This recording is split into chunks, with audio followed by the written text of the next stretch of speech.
Kalau di banyak negara, kegagalan tim nasional biasanya cukup dibalas kritik. Di Korea Selatan, ceritanya bisa jauh lebih ekstrem. Seorang pelatih tim nasional sampai wajahnya diburamkan di televisi, diperlakukan layaknya identitas yang harus disamarkan. Belum cukup sampai di situ, hujatan membanjiri media sosial, tuntutan mundur datang dari berbagai arah. Aparat meningkatkan pengamanan setelah muncul ancaman terhadap sang pelatih. Bahkan Presiden Korea Selatan ikut turun tangan meminta penyelidikan. Lalu, apa yang sebenarnya terjadi? Kisah ini bermula dari perjalanan timnas Korea Selatan di Piala Dunia 2026.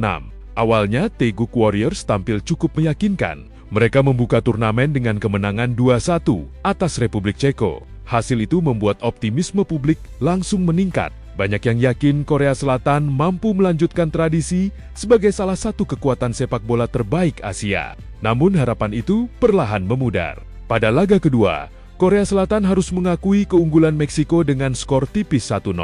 Kesempatan untuk bangkit masih terbuka ketika menghadapi Afrika Selatan di pertandingan terakhir fase grup. Sayangnya, hasil yang diharapkan tidak pernah datang. Korea Selatan kembali kalah 1-0.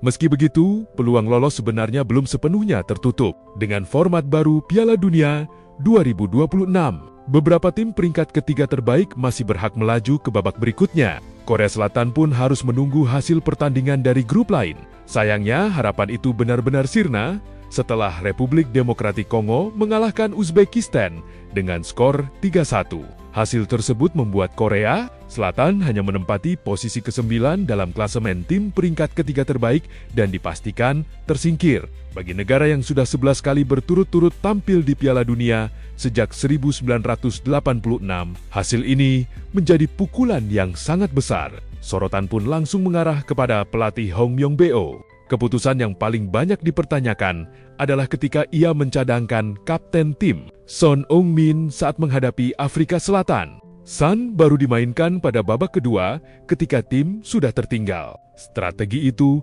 dinilai gagal memberi dampak yang diharapkan. Hong memang mengaku keputusan tersebut merupakan bagian dari rencana taktik. Bahkan setelah pertandingan, ia mengatakan bahwa jika mengetahui hasil akhirnya, mungkin ia akan mengambil keputusan yang berbeda. Ia juga menyatakan seluruh tanggung jawab berada di pundaknya sebagai pelatih kepala. Di tengah derasnya kritik, muncul pula spekulasi bahwa para pemain mengalami keracunan makanan karena terlihat kelelahan sepanjang pertandingan. Namun Hong langsung membantah kabar tersebut dan memastikan kondisi fisik skuad sebenarnya normal. Artinya, di mata publik, penyebab kegagalan dianggap murni berasal dari performa tim dan strategi di lapangan. Namun yang benar-benar membuat dunia sepak bola tercengang adalah reaksi masyarakat Korea Selatan setelahnya. Stasiun televisi nasional KBS menayangkan wajah Hong Myong-beo dalam kondisi diburamkan. Di Korea Selatan, teknik seperti ini biasanya digunakan untuk menyamarkan identitas pelaku kasus hukum atau orang yang memang tidak ingin ditampilkan secara terbuka. Karena itulah, tayangan tersebut langsung menjadi viral dan memicu perdebatan. Banyak yang menilai langkah itu menggambarkan betapa besarnya rasa kecewa publik, sementara yang lain mempertanyakan apakah kritik sudah melewati batas. Saat rombongan tim nasional tiba di Bandara Internasional Incheon, suasananya juga jauh dari kata hangat. Ratusan supporter sudah menunggu sambil meneriakkan tuntutan agar Hong Myong-beo mundur. Sejumlah spanduk bernada kritik juga terlihat di area bandara. Situasi membuat aparat memperketat pengamanan hingga rombongan berhasil meninggalkan lokasi dengan aman.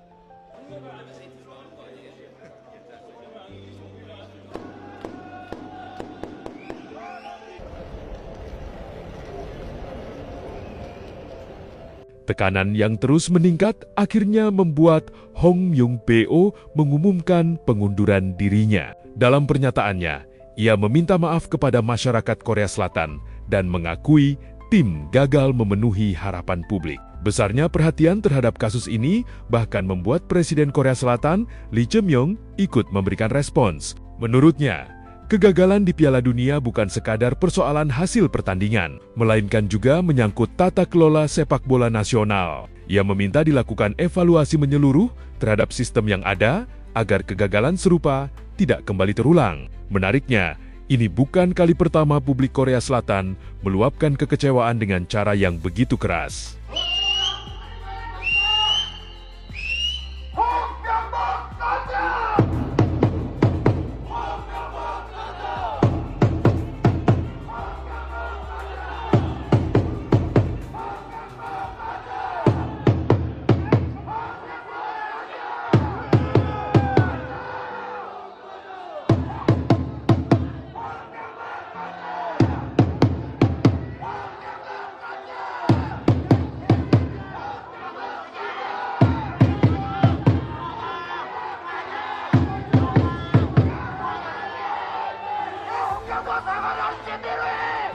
Pada Piala Dunia 2018, ketika tim nasional gagal lolos dari fase grup, meski sempat mengalahkan Jerman, para pemain juga mendapat sambutan yang tidak menyenangkan saat tiba di Bandara Incheon. Saat itu, sempat terjadi aksi pelemparan telur ke arah rombongan tim sebagai bentuk protes. Shin Tae-yong pernah dilempar telur busuk usai pulang dari Piala Dunia 2018 lalu.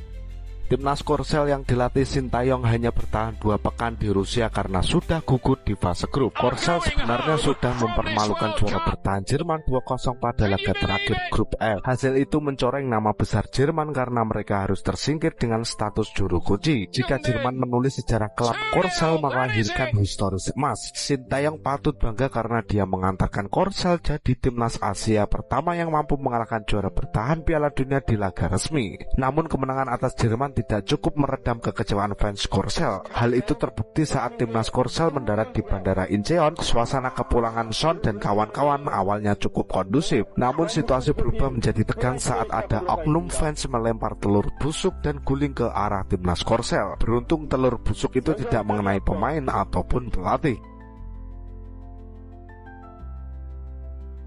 8 tahun kemudian, bentuknya memang berubah.